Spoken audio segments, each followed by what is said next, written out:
let's read this. I'm very tired. I'm not getting up my bed. I'm tired and sleepy. But it's only 8:20.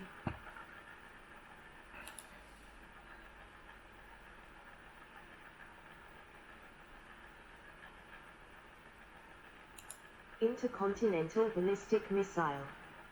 A U.S. peacekeeper missile launched from the Silo Minuteman III launched from Vandenberg Space Force Base, California, United States of America on the 9th of February 2023. An intercontinental ballistic missile, ICBM, is a ballistic missile with a range greater than 5,500 kilometers, 3,400 mi. 1.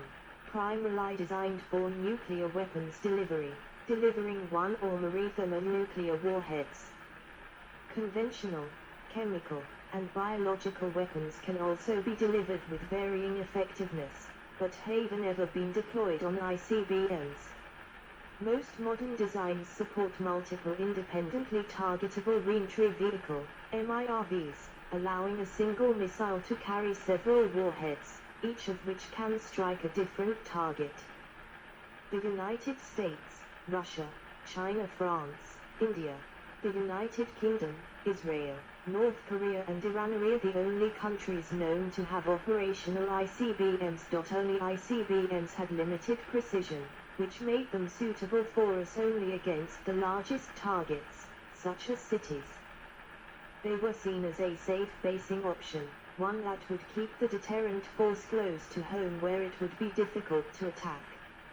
Attacks against military targets, especially hardened ones, demanded the use of a more precise, manned bomber.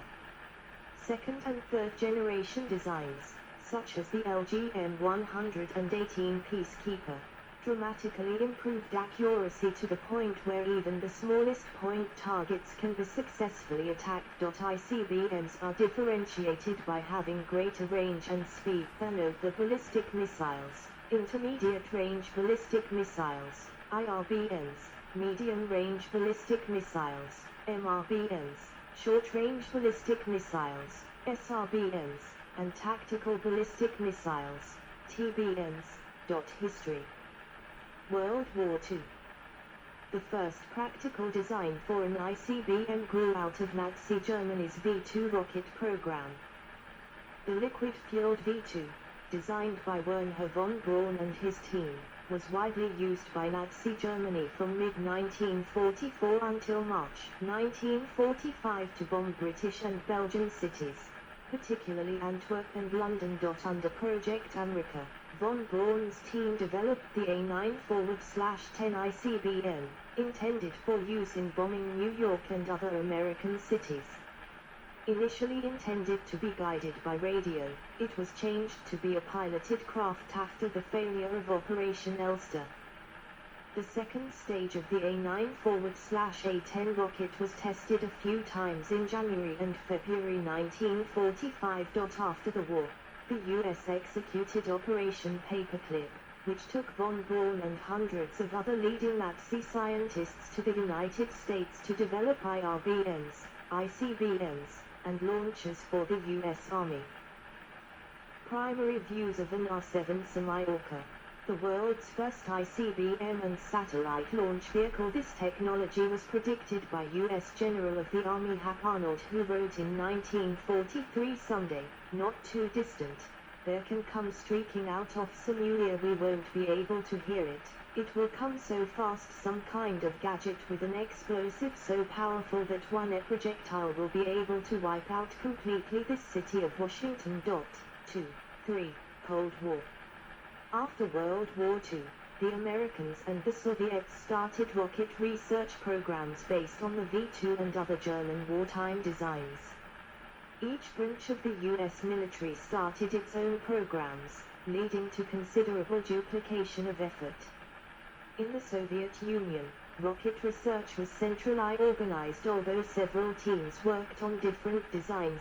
In the Soviet Union, early development was focused on missiles able to attack European targets. That changed in 1953, when Sergei Korolev was directed to start development of a true ICBM able to deliver newly developed hydrogen bombs. Given steady funding throughout, the R-7 developed with some speed. The first launch took place on the 15th of May 1957 and led to an unintended crash 400 kilometers, 250 mi, from the site. The first successful test followed on the 21st of August, 1957. The R-7 flew over 6,000 km, 3,700 mi, and became the world's first ICBM.4.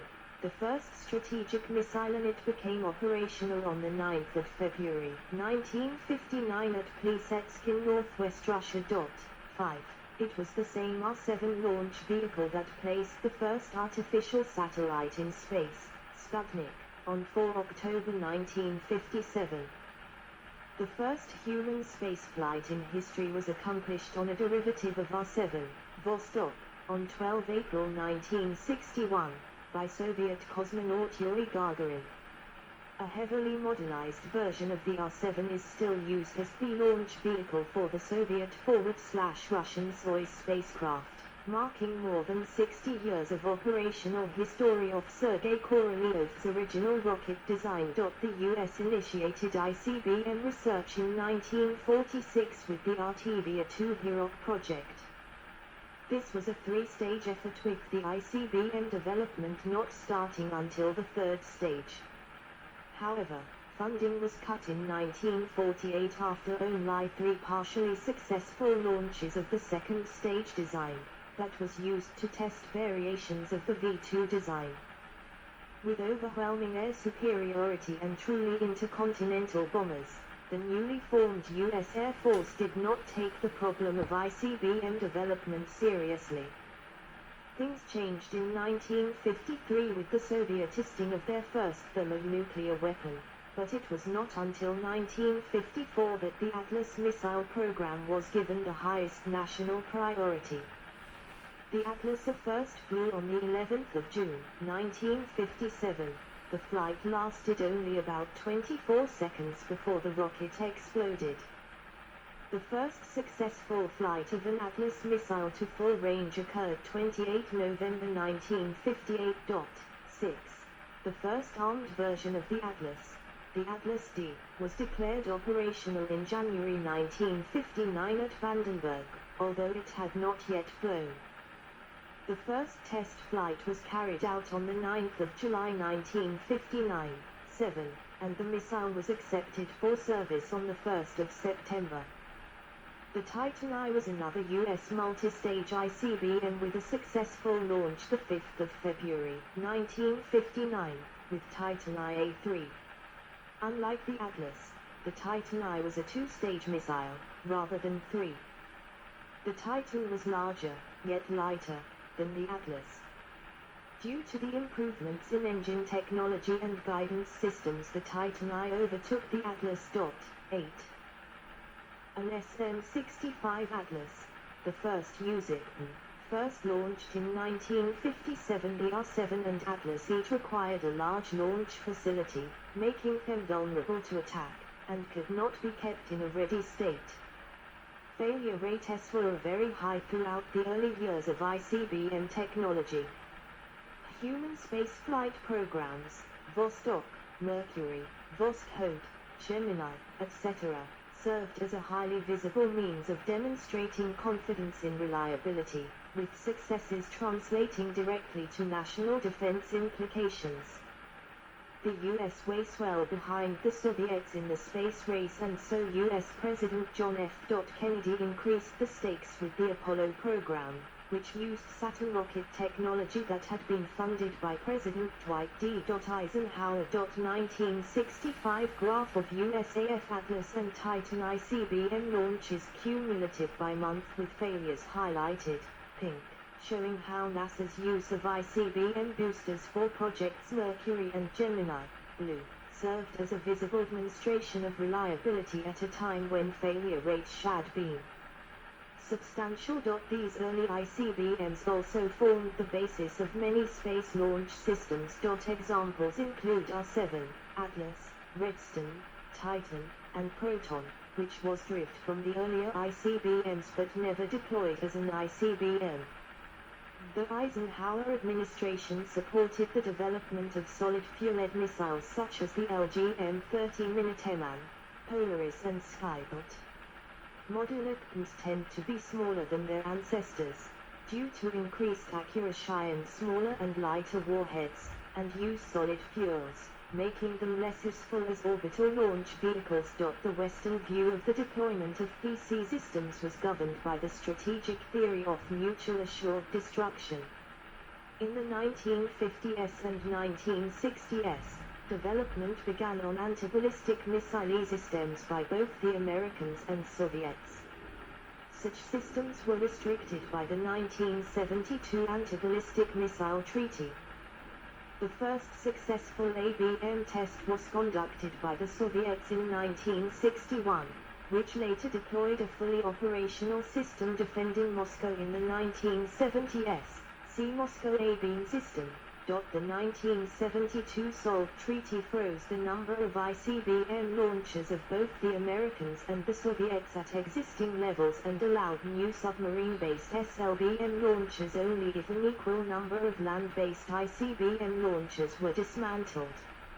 Subsequent talks, called SALT II, were held from 1972 to 1979 and actually reduced the number of nuclear warheads held by the US and Soviets. SALT II was never ratified by the US Senate, but its terms were honored by both sides until 1986, when the Reagan administration withdrew after it had accused the Soviets of violating the pact. In the 1980s, President Ronald Reagan launched the Strategic Defense Initiative as well as the MX and Midgetman ICBM programs. China developed a minimal independent nuclear deterrent, entering its own Cold War after an ideological split with the Soviet Union beginning in the early 1960s. After first testing a domestic-built nuclear weapon in 1964, it went on to develop various warheads and missiles. Beginning in the early 1970s, the liquid-fueled DF-5 ICBM was developed and used as a satellite launch vehicle in 1975. The DF-5, with a range of 10,000 to 12,000 kilometers, 6,200 to 7,500 mi, long enough to strike the western United States and the Soviet Union, was silo-deployed, with the first pair in service by 1981 and possibly 20 missiles in service by the late 1990s. 9. China also deployed the JL-1 medium-range ballistic missile with a reach of 1,700 kilometers, 1,100 mi, aboard the ultimately unsuccessful Type 92 submarine. 10. Post-Cold War deployment history of land-based ICBM, 1959-2014. In 1991, the United States and the Soviet Union agreed in the START-I Treaty to reduce their deployed ICBMs and attributed warheads. As of 2016, all 5 of the nations with permanent seats in the United Nations Security Council have fully operational long-range ballistic missile systems. Russia, the United States, and China also have land-based EDIMs. The US missiles are silo-based, while China and Russia have both silo and road mobile. DF-31, RT-2PM2. Topol-M missiles. Israel is believed to have deployed a road mobile nuclear ICBM, the Jericho-3, which entered service in 2008. An upgraded version is in development. 11. 12. India successfully test-fired Agni-V, with a strike range of more than 5,000 kilometers, 3,100 mi, on the 19th of April 2012, claiming entry into the ICBM Club. 13. The missile's actual range is speculated by foreign researchers to up to 8,000 kilometers, 5,000 mi, with India having downplayed its capabilities to avoid causing concern. 2. Other countries. 14. On the 15th of December, 2022, first night trial of Agnavi was successfully carried out by SFC from Abdul Kalam Island, Odisha. The missile is now 20% lighter because the use of composite materials rather than steel material. The range has been increased to 7,000 km. 15. By 2012 there was speculation by some intelligence agencies that North Korea is developing an ICBM